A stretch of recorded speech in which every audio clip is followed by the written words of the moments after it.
तो मैं क्या करूँगा कि पूरे दिन भर का जो भी क्वेश्चन होगा ना, उसको मैं रात में सोच रहा हूँ कि तीनों शिफ्ट का क्वेश्चन आपको मैं रात में दे दिया करूँगा, ठीक है। तो फिलहाल अभी मैं फर्स्ट शिफ्ट के कुछ क्वेश्चन आपको दिखाना चाहता हूँ। तो पहला क्वेश्चन आपका नेचर ऑफ रूट से पूछा गया था, जो कि कल ही मैंने आपको बताया था। ये क्वेश्चन आपसे पहले भी पूछा जा चुका है। देखो, मूलों की प्रकृति बताए यदि द्विघात समीकरण, ये आपको दे दिया गया था पेपर में, यानी आपको इसका नेचर ऑफ रूट बताना था कि इसका नेचर क्या है। तो सबसे पहले इस टाइप के क्वेश्चन को कैसे करते हैं, सिंपली आपको डिस्क्रिमिनांट में फोकस करना है, यानी डी में फोकस करना है कि डी का वैल्यू है क्या। एक्चुअली तीन कंडीशन होते हैं, मैं डिस्कस कर लेता हूँ, जैसे कि आपको मैं बता देता हूँ। देखो, डिस्क्रिमिनांट निकालेंगे, अगर डिस्क्रिमिनांट का वैल्यू 0 के बराबर होगा तो इसका मतलब यहाँ पर डी यानी आपके इसके दो रियल रूट होंगे, यानी दो वास्तविक रूट होंगे, ठीक है। डी आपका लेस देन 0 होगा, ठीक है। डी लेस देन 0 होगा तो इसका मतलब कोई भी इसका इमेज मतलब कोई भी रियल रूट नहीं होगा, यानी सारे रूट इसके इमेजिनरी होंगे, ठीक है, इमेजिनरी रूट। और एक कंडीशन क्या, डी ग्रेटर देन 0, ठीक है। ये हम लोग कई बार डिस्कस कर चुके हैं। जब आपका डी का वैल्यू ग्रेटर देन 0 है तो इसका मतलब दो रियल रूट तो होंगे, मगर वो डिस्टिंक्ट होंगे, यानी अलग अलग होंगे, ठीक है। ये दो रियल रूट है, ये इक्वल होंगे, ठीक है। ये दो इक्वल रूट होंगे और ये दो डिस्टिंक्ट रूट होंगे, ठीक है। यानी दो आपके जो वास्तविक रूट होंगे, मूल होंगे ना, वो अलग अलग होंगे। तो यही तीन कंडीशन आपका होता है। तो यहाँ पर अब आप इस क्वेश्चन को डायरेक्ट आप डी निकालोगे। तो अभी आपको यहाँ पर डी इक्वल टू होता है क्या formula, B square minus 4ac। तो अब आप इसको पुट करो, बी यहाँ पर क्या हो जाएगा 14 का स्क्वायर, यानी डी यहाँ पर 14 का स्क्वायर करेंगे तो 196 माइनस 4 1 ए, यानी ए आपका एक्स स्क्वायर कॉफिशिएंट 1 यानी हो गया, और सी कितना है 49 है।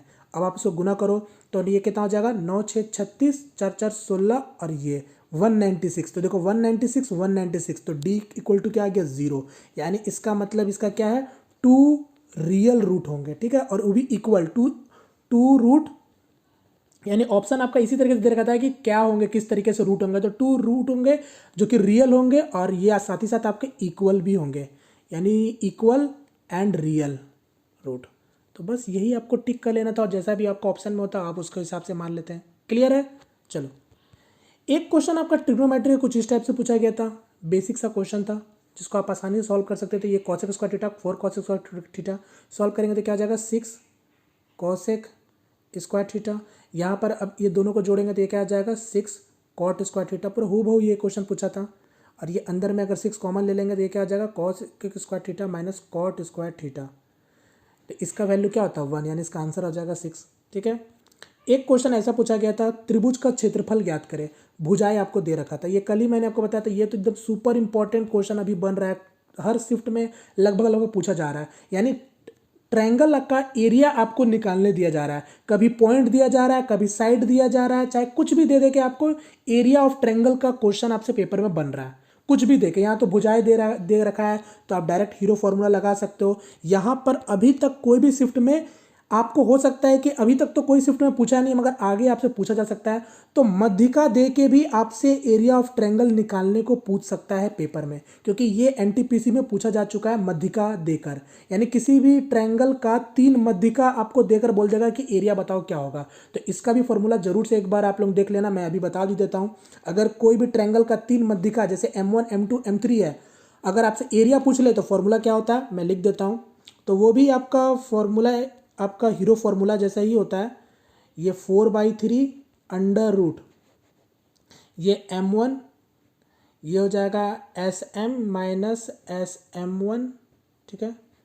ये सॉरी ये S को हटा दो यहाँ से, और यहाँ से हो जाएगा आपका SM माइनस M2, और ये हो जाएगा SM माइनस M3। ये होता है इसका फॉर्मूला। अब ये SM क्या है, तो ये SM होता है आपका M1 plus M2 plus M3/2, ठीक है। तो ये आप लोग याद कर लेना, ठीक है।